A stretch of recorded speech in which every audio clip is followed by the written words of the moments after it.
नमस्कार, मैं हूं आपके साथ मयंक। आज 6 अप्रैल है और पिछले चंद घंटों के अंदर क्या बड़े हमले हुए हैं और ईरान की क्या प्लानिंग है, इसके बारे में आपको विस्तार से बताऊंगा। मैं जो हमले हैं उनसे कहां कितना नुकसान हुआ इसकी जानकारी दी जाएगी, लेकिन उसके पहले एक अहम खबर जो कि आ रही है ईरान से, रूस से और चीन, तीनों ही जगह से। क्या रूस और चीन ये चाहते हैं कि ईरान इस जंग को लंबा खींचे? देखिए, इस तरह के तमाम बयान रूस की तरफ से भी आए हैं, चीन की तरफ से भी आए हैं कि ये जंग खत्म होनी चाहिए। लेकिन अब बड़े सारे एक्सपर्ट्स ये राय जाहिर कर रहे हैं कि क्या चीन, ईरान और रूस ने, रशिया ने मिलकर एक ऐसा प्लान तैयार किया है, एक लंबा प्लान, जिसमें अमेरिका अंदर आने के बाद अब बुरी तरह से यहाँ पर घिर भी गया है, शिकस्त भी खाएगा और वापस अगर जाता है तो मिडिल ईस्ट से हमेशा के लिए अपना कंट्रोल खो देगा। यह प्लान कहा जाता है कि रूस, चाइना और ईरान ने तैयार किया है।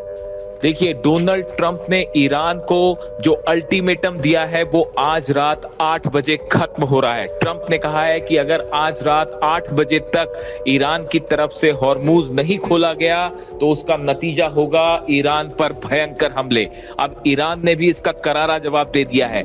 ईरान का कहना है कि अगर ईरान के एनर्जी के ठिकानों पर हमले होते हैं, ऊर्जा संयंत्रों पर हमले होते हैं, तो उसका बदला ये लिया जाएगा कि अरब में एक भी तेल का कुआं नहीं बचेगा।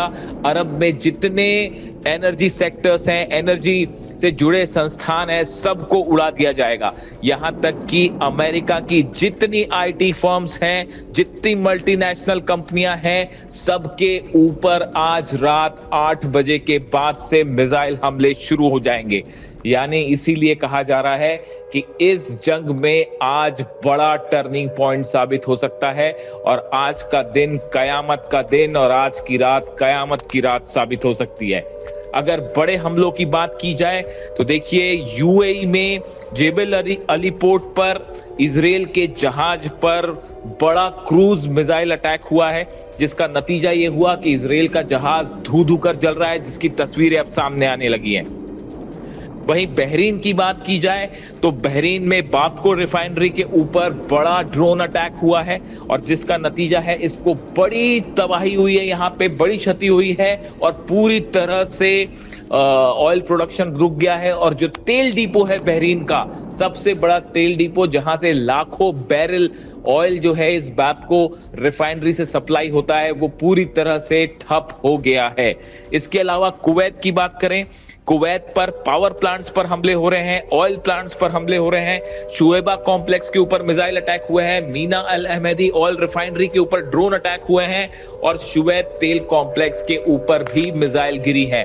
यानी आप देखें, यूएई जल रहा है, बहरीन जल रहा है, कुवैत पर हमले हो रहे हैं, इराक में भयंकर हमले हो रहे हैं, खास तौर पर बगदाद और उसके आसपास जितने अमेरिकन ठिकाने हैं उनको निशाना बनाया जा रहा है। यानी आप देखिए, पूरे अरब में आग ही आग दिखाई दे रही है। अगर इजराइल की बात करें, पिछले 12 घंटे के अंदर इजराइल पे 200 से ज्यादा मिसाइल अटैक्स हुए हैं और बताया जा रहा है कि डिमोना को लगातार निशाना बना रहा है ईरान।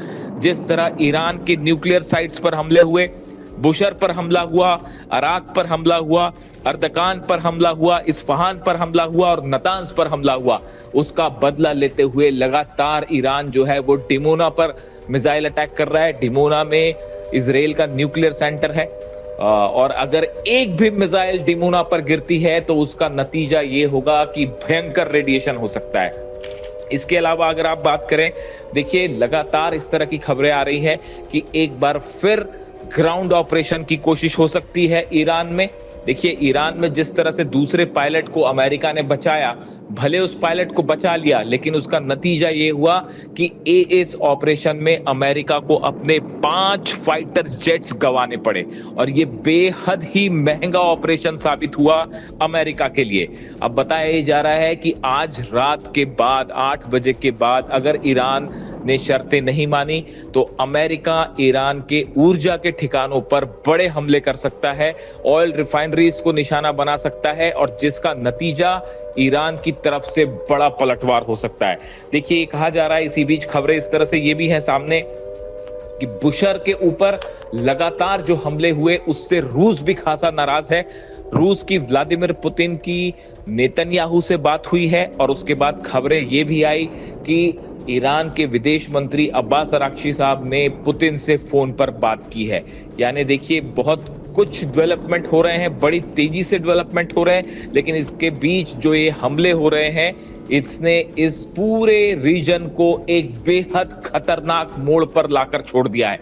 अब सब इस बात का इंतजार कर रहे हैं कि आज रात 8 बजे के बाद क्या इस जंग में एक निर्णायक मोड़ आने वाला है और अरब समेत इजराइल समेत पूरा इलाका क्या अब एक बहुत बड़े विनाश की आग में जलने जा रहा है। वहीं दूसरी ओर इजराइल से जो खबरें आ रही हैं, इजराइल इस बात का इंतजार कर रहा है कि डोनाल्ड ट्रंप की तरफ से क्या संदेश मिलता है। देखिए डोनाल्ड ट्रंप ने इजराइल को कहा था कि ईरान के ऊर्जा संयंत्रों पर और पेट्रोकेमिकल्स के ठिकानों को निशाना ना बनाया जाए, जिसके बाद इजराइल ने ये हमले रोक दिए थे। लेकिन आज रात 8 बजे की टाइमलाइन खत्म होने के बाद एक बार फिर इजराइल बड़े हमले शुरू कर सकता है ईरान के तेल के ठिकानों पर, ईरान के ऊर्जा संयंत्रों पर, जिसका नतीजा ये होगा कि एक बार फिर जो है ईरान की तरफ से बड़ा मिसाइल अटैक होगा इजराइल के ऊपर। इजराइल के 10 शहर ऐसे हैं जो पिछले 24 घंटे के अंदर ईरान की मिसाइलों का शिकार हुए हैं और जहां जबरदस्त तबाही देखी जा रही है। 10 शहर ऐसे हैं जिसमें सबसे ज्यादा नुकसान की खबरें जो है वो तेल अवीव से आ रही हैं। इसके अलावा बताया जा रहा है कि जो एयरपोर्ट है तेल अवीव का, उसको बड़ा नुकसान हुआ है और वहां पर कई मिसाइल्स ने डायरेक्ट हिट किया है, खास तौर पर बेन गुरियन एयरपोर्ट पर। इन हालात में इजराइल में एक बार फिर बड़ी तबाही आज रात को देखने को मिल सकती है। यानी आज वो दिन है इस जंग का जिसमें सबसे बड़ी तबाही देखने को मिल सकती है।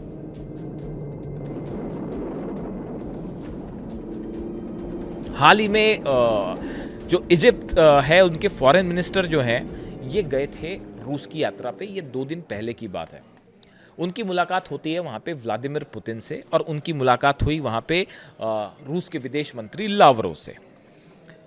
इस मुलाकात के दौरान 2 बयान सामने आए, एक पुतिन का बयान सामने आया, एक लावरोव का विदेश मंत्री का बयान सामने आया। लावरोव का कहना यह है कि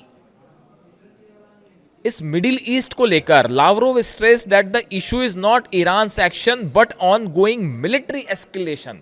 उन्होंने ये कहा कि ईरान क्या हमले कर रहा है, मुद्दा ये नहीं है, मुद्दा ये है कि यहां पर ये जो हमले किए गए ईरान को लेकर और ये जो युद्ध आगे बढ़ाने की कोशिश की जा रही है, ये असली मुद्दा है। यानी रूस ने यहां पर सीधा सीधा एक बार निशाना साध दिया फिर से अमेरिका पर और डोनाल्ड ट्रंप पर, और ये हिदायत दे दी है कि आप ये मत पूछिए कि ईरान ऐसा कर रहा है और वैसा कर रहा है, हमला करने आप आए थे, ईरान में हमला आपने किया, बातचीत तो ईरान कर रहा था, आपने हमला किया, इजराइल ने हमला किया। इसलिए यहां पर सवाल ये एस्केलेशन है, आपका हमला मुद्दा है, ईरान का जवाब मुद्दा नहीं है। ये बात है, ये बात कही है लावरोव ने और बगल में बैठे हुए थे रूस के राष्ट्रपति व्लादिमीर पुतिन। अब उसके बाद देखिए पुतिन का क्या बयान आया। Russian president said he was ready to do everything possible to restore normalcy and stability. उन्होंने, पुतिन ने कहा कि हम यहाँ पे नॉर्मलसी और स्टेबिलिटी बनाने के लिए जो भी हमारा योगदान है हम देने के लिए तैयार है। The negotiations offer comes एमिड reports of Russian reportedly helping Iran with drones. एक प्रकार से पुतिन ये कह रहे हैं ठीक है हम शांति करवाने के लिए राजी हैं, लेकिन ये पहले आप हमले बंद करिए। यहाँ पे देखिए पुतिन असल में अपने को एक ऐसी भूमिका में रख रहे हैं जहाँ पर अमेरिका से पुतिन अपने आप को काफ़ी ऊपर रख रहे हैं और ये कह रहे हैं कि ठीक है मैं युद्ध बंद करवा सकता हूँ, लेकिन आपको अब हमारी शर्तें माननी पड़ेगी। ये ईरान की तरफ से जो शर्तें हैं पूरे बेसिस खाली करिए, ये बात दे दी गई है पेंटागन को और डोनाल्ड ट्रंप को समझा दिया गया है कि देखिए युद्ध तब रुकेगा, पूरे अमेरिकन बेस खाली करिए और यहाँ से निकलिए बाहर, ये आपका इलाका नहीं है, मिडिल ईस्ट छोड़ दीजिए। सबसे जो बड़ी शर्त है वो है, देखिए न्यूक्लियर प्रोग्राम तो अब कोई नहीं रोक सकता, ना डोनाल्ड ट्रंप रोक सकते, ना नेतन्याहू रोक सकते। मिसाइल प्रोग्राम कोई नहीं रोक सकता। क्या मिसाइल प्रोग्राम रोकोगे? वहाँ पे हर दिन जो है वो सैकड़ों ड्रोन बन रहे हैं। और बड़ी खबर ये भी है देखिए कि बताया जा रहा है, इस तरह की खबरें आई हैं ईरान की मिसाइल्स को लेके कि ईरान के पास जो मिसाइल्स फायर की ईरान ने, अगर आपने उसके नंबर देखे हो तो ईरान ऑन एन एवरेज 100 से 200 मिसाइल रोज फायर कर रहा है। आप अगर चलिए 100 भी मान लीजिए, तो भी इन हालात में 3000 मिसाइल्स जो हैं वो एक महीने में चल रही हैं। अगर आप 12 महीने तक लगातार ईरान युद्ध करता है, 36,000 मिसाइलें, बताया जाता है कि 80,000 से ज़्यादा मिसाइल्स हैं ईरान के पास। बेहद सनसनीखेज दावा, में एक रिपोर्ट पढ़ रहा था, उसमें कहा गया कि करीब 2 साल तक जंग कर सकता है ईरान और उसी स्ट्रेंथ के साथ मिसाइल फायर कर सकता है। और इस दौरान खबरें ये है कि हर महीने 100 से ज़्यादा जो है वो मिसाइल अभी भी मैन्युफैक्चर करने की स्थिति में है ईरान। कई सारे ऐसे कारखाने हैं ईरान के जहाँ पे लगातार मिसाइल बन रही हैं और जो लॉन्चर्स तबाह हो रहे हैं उनको तुरंत ठीक कर लिया जा रहा है। तुरंत उसमें से जैसी मिसाइल लॉन्चर पर हमला होता है, एक यूनिट आती है, उसको ठीक करने में जुट जाती है और वो तबाही होती है, उसके बाद वो लॉन्चर्स फिर से बना दिए जाते हैं। यानी ईरान ने एक बड़ी अपना यूनिट तैयार कर रखी कि कैसे एड्रेस करना है। और जो आंकड़े हैं उसके मुताबिक तो बड़ा हैरान करने वाला दावा था कि 70 से 80 हज़ार मिसाइल्स हैं और 2 साल तक इसी गति से, यहाँ तो एक महीने में बाप बाप कर रही है दुनिया और अरब वर्ल्ड और अमेरिका, और 2 साल तक ईरान लड़ाई करने को तैयार है। इन स्थिति में आप सोचिए क्या होगा। तो देखिए, पुतिन ये चाह रहे हैं कि शर्तें ईरान की मनवाई जाए और अमेरिका को घेर कर झुकाया जाए। ये प्लान है रूस का, चीन का और ईरान का। और इसी बीच जो बड़ा गेम प्लान है वो ईरान की सेना ने तैयार कर रखा है कि अगर एक्शन होता है तो क्या किया जाए। यानी कि रूस, चीन और ईरान का एक ऐसा प्लान कि उसके जाल में फंस गए हैं डोनाल्ड ट्रंप और ना बाहर निकलते बन रहा है और ना ही जो है वो हॉर्मुज़ छोड़ते बन रहा है।